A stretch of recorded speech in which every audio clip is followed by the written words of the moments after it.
दोस्तों नमस्कार। दोस्तों एक बार फिर मैं बिंदेश्वरी, मेरे यूट्यूब चैनल बिंदेश्वरी ऑफिशियल में आप सभी का स्वागत है। दोस्तों जैसा कि इस समय युद्ध डील का आज आखिरी दिन है आज शाम 8 बजे तक डोनाल्ड ट्रंप ने फिर एक प्रेस कॉन्फ्रेंस में टाइम दिया है कि अगर ईरान चाहे तो 8 बजे शाम तक, यानी आज शाम 8 बजे तक डील कर सकता है। दोस्तों अगर ये डील नहीं हुई तो फिर हम 8 बजे से लेके और 12 बजे के बीच में, यानी 4 घंटे, 8 बजे के बाद यानी 4 घंटे में पूरी तबाही मचा देंगे। बहुत बमबारी करेंगे उनके गैस प्लांट पे, उनके इंफ्रास्ट्रक्चर पे, उनके सिविलियन जो है पूरी तरीके से हम तबाह कर देंगे। दोस्तों ये डोनाल्ड ट्रंप का आज फिर एक प्रेस कॉन्फ्रेंस में बयान आया है, लेकिन फिर उन्होंने बाद में कहा कि हम ऐसा करना नहीं चाहते हैं। दोस्तों ये भी बहुत बड़ा सवाल है कि कहीं ना कहीं डोनाल्ड ट्रंप की एक तरफ धमकी और दूसरी तरफ डील की बात ये निर्देशित करती है, ये बता रही है कि डोनाल्ड ट्रंप भी इस युद्ध को सीज फायर की तरफ देख रहे हैं और सीज फायर हो जाए ये चाहते हैं। दोस्तों ये दिन जो आज का है, अभी रात बीत गई है जो कयामत की रात थी, जिसमें डील की कोई बातचीत नहीं हुई।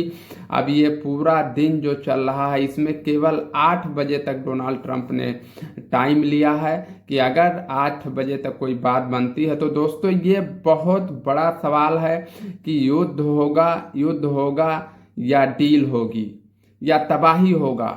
यह आने वाला टाइम बताएगा। कुछ घंटों के बाद डोनाल्ड ट्रंप का अगला रिएक्शन भी पता चल जाएगा, क्योंकि दोस्तों अब 8 बजने में बहुत टाइम नहीं बचा है, महज 8, 9, 10 घंटे की बात है। दोस्तों तो क्या डोनाल्ड ट्रंप कोई नया प्लान कर रहे हैं, कोई नया गेम प्लान कर रहे हैं? वहीं दोस्तों ईरान बताते चले आपको कि लगातार इजराइल पे गोले दाग रहा है। कल तेल अवीव में जिस तरीके से तबाही मचाई, हाइफा पोर्ट में जिस तरीके से तबाही मचाई, वो इतने मकानों को गिराया, इतने अपार्टमेंट को गिराया है कि लोग मलबे के नीचे दबे हैं, कारें ध्वस्त हो गई।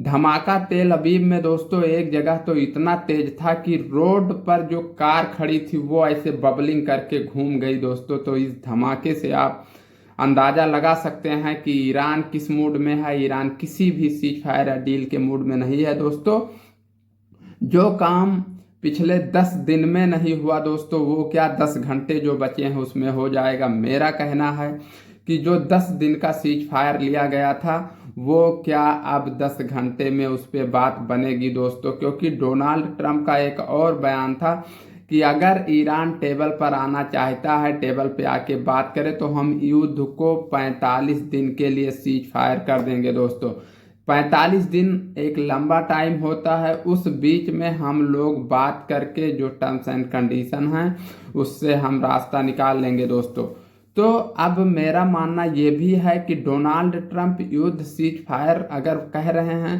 तो सीज फायर हो जाए, लेकिन उसके बाद ईरान के ऊपर जो उनके टर्म्स एंड कंडीशन कोई ऐसा छल, क्योंकि अमेरिका एक तरफ बात करेगा समझौते की, डील की, और एक तरफ तबाही की बात करेगा। दोस्तों एक तरफ युद्ध केवल उसको चाहिए, दूसरी तरफ डील चाहिए, तीसरी तरफ वो तबाही की भी बात करते रहते हैं। इसलिए ईरान असमंजस में पड़ा हुआ है दोस्तों कि क्या किया जाए।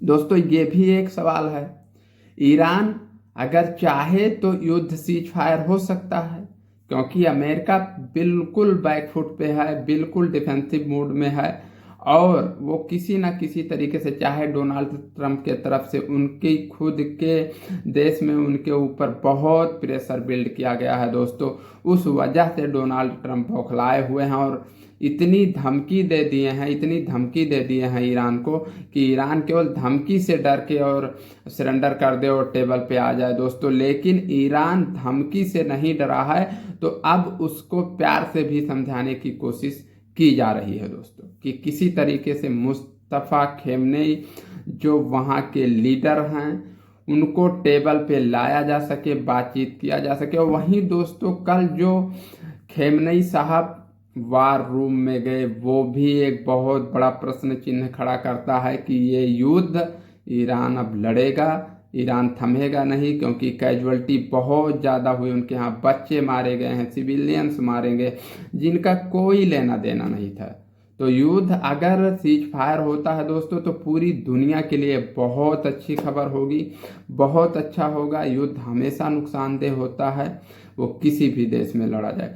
लेकिन दोस्तों अगर ये युद्ध सीज फायर नहीं होता है तो पूरी दुनिया को इसका झेलना पड़ेगा, इसका कहर झेलना पड़ेगा दोस्तों। तो दोस्तों देखिए, महज कुछ घंटे की बात है, आगे क्या होता है हम तुरंत अपडेट लेके आएंगे दोस्तों। तो ऐसे ही अपडेट के लिए आप मेरे चैनल को सब्सक्राइब जरूर कर लें। नमस्कार।